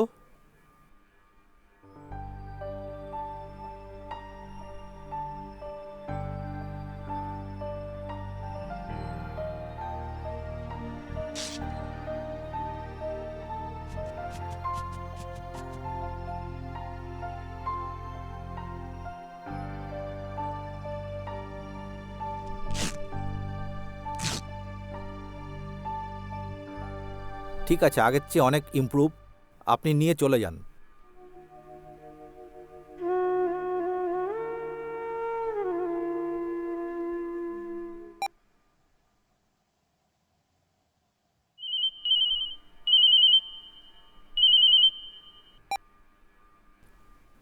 হ্যালো। হ্যাঁ শুনুন, যত টাকা লাগে লাগুক, মেয়েটাকে সুস্থ করে তুলতেই হবে। এই মুহূর্তে তা সম্ভব নয় স্যার। কেন? কেন সম্ভব নয়? ওর মানসিক অবস্থাটা একেবারে ভালো নয়, চিকিৎসাটা সময় সাপেক্ষ। হ্যাঁ, কিন্তু সুস্থ তো হবে। নিশ্চয়ই। একটা সাংঘাতিক আঘাত থেকে ওর এই অবস্থা, ধীরে ধীরে আবার ওকে নর্মাল লাইফে ফিরিয়ে আনতে হবে। হ্যাঁ, সেই চেষ্টাই করুন।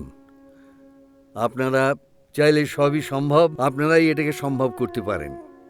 খালি মাঝখানে ওই টাকার যোগানটা চাই। বুঝলাম না স্যার। এতে না বুঝের কি আছে? একটু খোলসা করে বলবেন? হ্যাঁ অবশ্যই বলবো। শুনতে হয়তো আপনার খারাপ লাগবে, কিন্তু আমি এটা না বলে পারছি না। আচ্ছা দেখুন, আপনাদের প্রফেশনে এখন টাকাটাই তো সব থেকে বড় কথা, তাই না?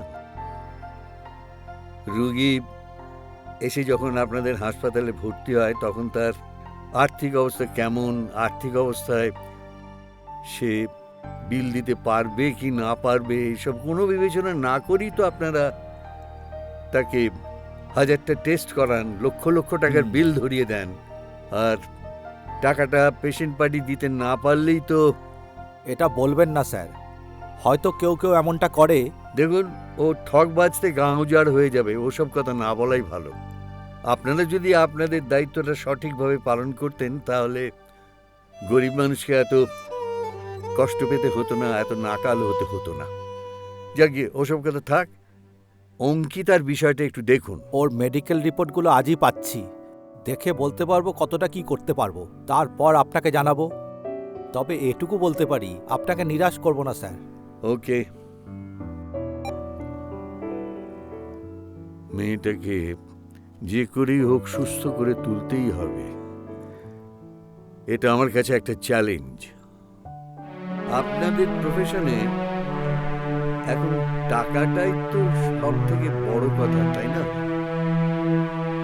রোগী এসে যখন আপনাদের হাসপাতালে ভর্তি হয় তখন তার আর্থিক অবস্থা কেমন, আর্থিক অবস্থায় সে বিল দিতে পারবে কি না পারবে, এইসব কোনো বিবেচনা না করেই তো আপনারা তাকে 1000টা টেস্ট করান, লক্ষ লক্ষ টাকার বিল ধরিয়ে দেন, আর টাকাটা পেশেন্ট পার্টি দিতে না পারলেই তো।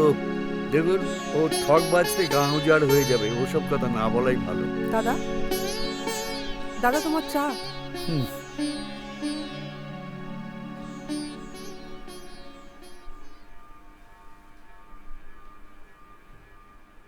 তোমার কি হয়েছে বলো তো দাদা? না, কিছু না তো, কিছু না। কিচ্ছু না বললেই হবে? কদিন থেকেই দেখছি তুমি কেমন চুপচাপ, কথা বলছো না, টেনশন করছো। ঠিকই বলেছিস, আসলে একটা পেশেন্টকে নিয়ে খুব চিন্তায় আছি। কেসটা খুবই জটিল, অথচ তুমি তো আগেও অনেক ক্রিটিক্যাল পেশেন্ট হ্যান্ডেল করেছো দাদা। কই, তখন তো তোমাকে এত টেনশন করতে দেখিনি। তখন তো আর মিস্টার বর্মনের মতো পেশেন্ট পার্টির অভিভাবক ছিল না।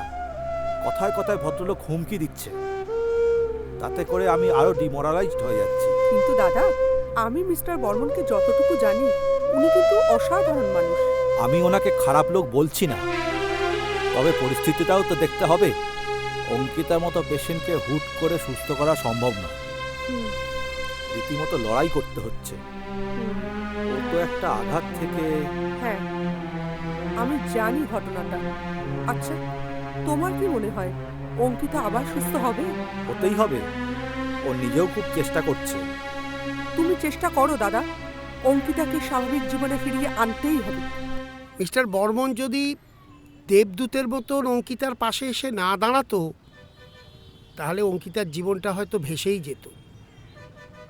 আমার জীবনে ওনার মতন মানুষ, অসাধারণ মানুষ, আমি খুব কমই দেখেছি।